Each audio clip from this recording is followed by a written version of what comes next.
Somewhere inside Microsoft's headquarters, a number is quietly changing, and nobody wants to say it out loud. For 30 years, the assumption was simple. If it's a laptop, it runs Windows. That assumption just cracked. One of the biggest phone makers on Earth is reportedly walking away from Windows entirely, building a new generation of laptops on the same foundation that powers billions of Android phones. This isn't a rumor about specs. This is a rumor about power, about who controls the screen you look at every single day. And the man whose name is attached to this story isn't even the one who should be worried. Let's start with what everyone gets wrong. The headlines love to attach Bill Gates to this story, but here's the uncomfortable truth. Bill Gates hasn't run Microsoft since 2008, and he left its board entirely back in 2020. The man actually fighting this battle is Satya Nadella. So why does the name Bill Gates keep showing up in the title? Because he's the symbol. He's the face people still associate with Windows itself, the operating system that quietly became the most successful piece of software in human history. And that's exactly why this story matters. When something threatens the symbol of an empire, people pay attention even before they understand what's actually happening underneath it. So what is actually happening underneath it? Samsung, for years, has run a quiet two-track strategy.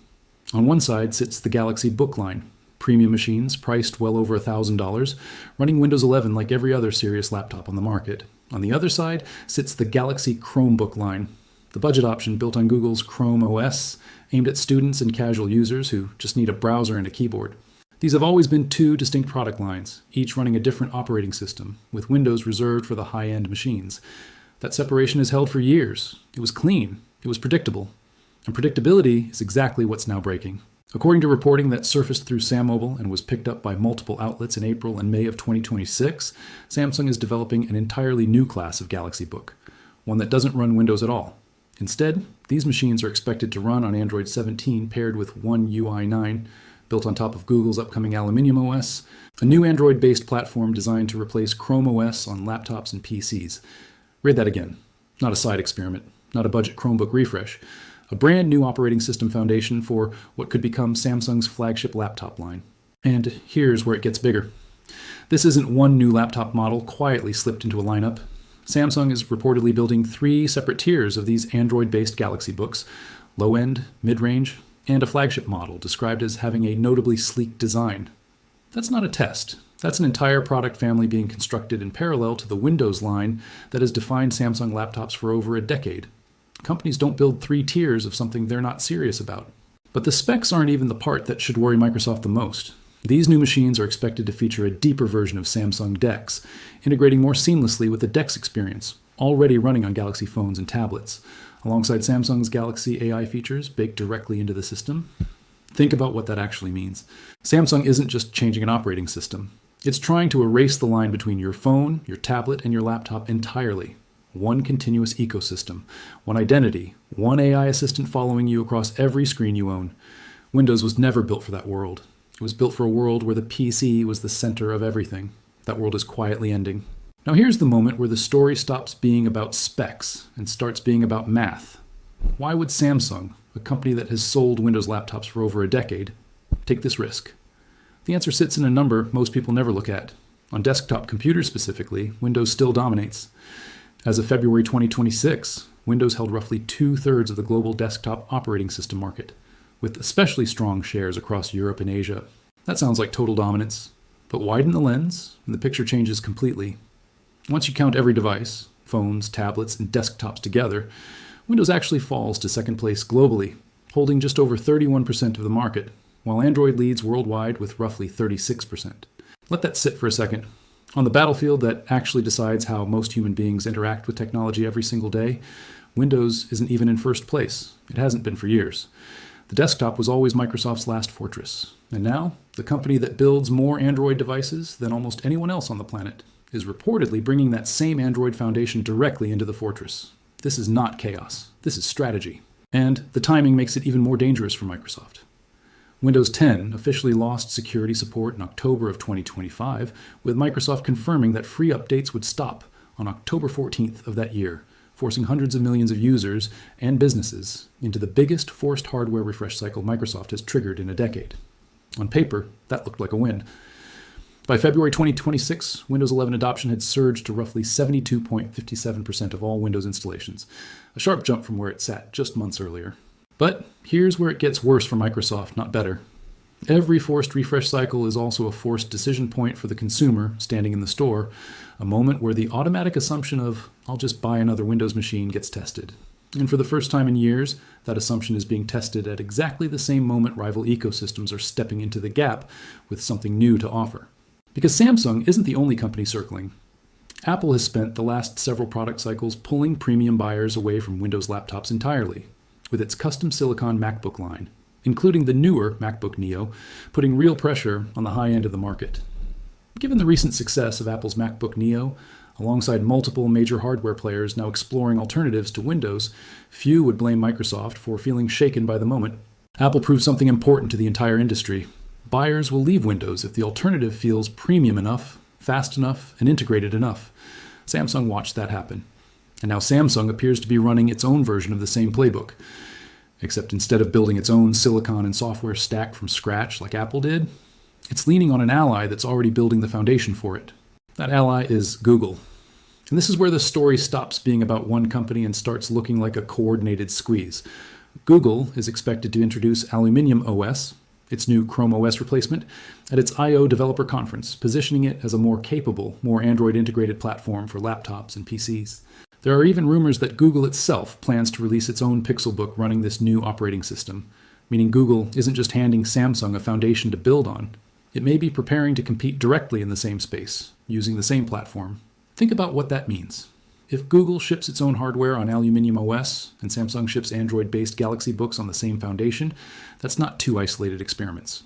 That's two of the biggest players in consumer technology moving in the same direction, at the same time, on the same operating system. That kind of alignment doesn't happen by accident. But here's a detail that most coverage of this story completely misses, and it matters. Calling this a shift to Linux isn't just clickbait exaggeration.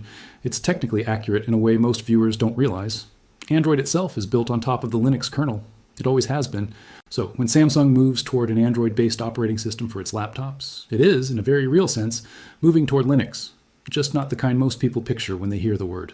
There will be no terminal windows, no command line installs, no distro logos on the boot screen. It will look and feel like a phone that grew into a laptop. But underneath the interface, the foundation genuinely is Linux. And that's not the only Linux story unfolding around Samsung's hardware right now. There's a second one happening quietly, built by people with no corporate backing at all. For years, independent developers have been trying to get traditional Linux distributions running properly on Samsung's Windows-based Galaxy Book laptops, fighting broken keyboard backlights, missing battery controls, and audio that simply wouldn't work. One developer, working largely alone, built a driver specifically to fix this. And here's where it gets worse for anyone betting against Linux's momentum. That community-built driver has now been accepted into the mainline Linux kernel itself, starting with version 6.15, meaning it ships as part of Linux going forward, official, permanent, no longer a workaround. The driver enables keyboard backlight controls, performance mode switching, battery charge thresholds, and proper handling of function keys on Samsung's laptops. Features that used to only work properly under Windows. This wasn't Samsung's initiative. It came from an outside open source developer, not from Samsung itself. But think about what it means that this happened at all, right as Samsung's own corporate strategy is reportedly drifting toward Android. Two completely separate forces, one grassroots, one corporate, are pulling the same hardware away from total Windows dependency from two different directions at the same time.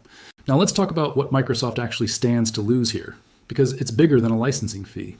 Most people assume Microsoft's fear, if it has one, is about the money it makes selling Windows to OEMs like Samsung. That's real, but it's not the core of it. The real value of Windows to Microsoft isn't the operating system itself, it's the front door. Windows is the entry point into an entire flywheel. Microsoft 365 subscriptions, the Copilot AI assistant now baked into every corner of the interface, Azure-linked account management, enterprise licensing deals that stretch across millions of employees. Every one of those revenue streams depends on one basic assumption, that when someone opens a laptop, Windows is what greets them first. If that assumption breaks on even one major manufacturer's flagship line, it doesn't just cost Microsoft a licensing fee. It costs Microsoft the default, the invisible advantage of being the thing nobody has to think about choosing.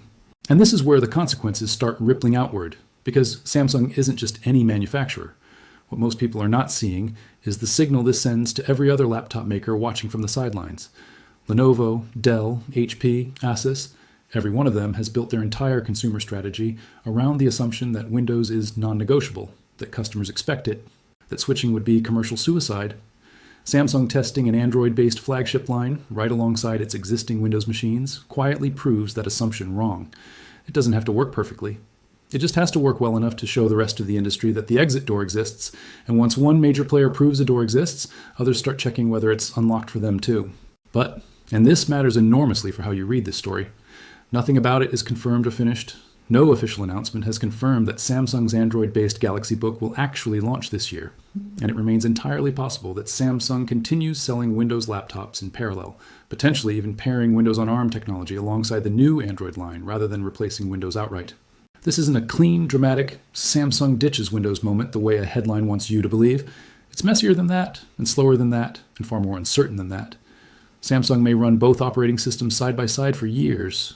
Microsoft may not lose anything measurable for a long time, if ever. That uncertainty isn't a weakness in the story. It's the story. Empires rarely fall in a single dramatic headline. They erode quietly, one product line at a time, one default assumption at a time, until one day people look back and realize the ground had already shifted long before anyone admitted it out loud. So where does that leave Bill Gates in all of this? The man whose name got attached to a headline he almost certainly never even saw? Nowhere, really, and that's the point. This was never about one man's fear. It was never about a personal reaction, a private meeting, a moment of panic behind closed doors. This is about a monopoly's exposed nerve, a structural crack in an assumption that has held for 30 years, showing up not in a boardroom confrontation, but in a spec sheet, a rumored software stack, and a mainline kernel commit that almost nobody outside a developer forum even noticed.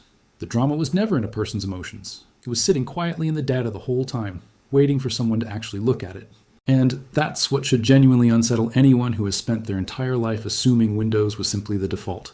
The way electricity is the default, the way running water is the default, something so fundamental you stop noticing it's a choice at all. It was always a choice. It was always a decision made by manufacturers who could, in theory, decide differently. For 30 years, almost none of them did. Now, quietly, in reports most casual users will never read. In kernel commits, most people will never open.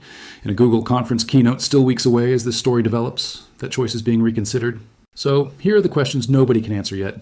Not Samsung, not Google, not Microsoft, and certainly not the headlines chasing clicks off a name that isn't even the one making the decisions. Will Samsung actually ship these Android-based Galaxy Books this year, or will the project quietly stall the way so many next-generation leaks do? If it does ship, will consumers who've spent decades assuming laptop equals Windows actually make the switch? Or will old habits prove stronger than new ecosystems? Will Google's Aluminium OS live up to the promise of replacing ChromeOS? Or will it become another ambitious platform that never fully arrives? And if Samsung's experiment succeeds, even partially, how long before Dell, HP, and Lenovo start asking the same questions Samsung apparently already has? Nobody has that answer yet.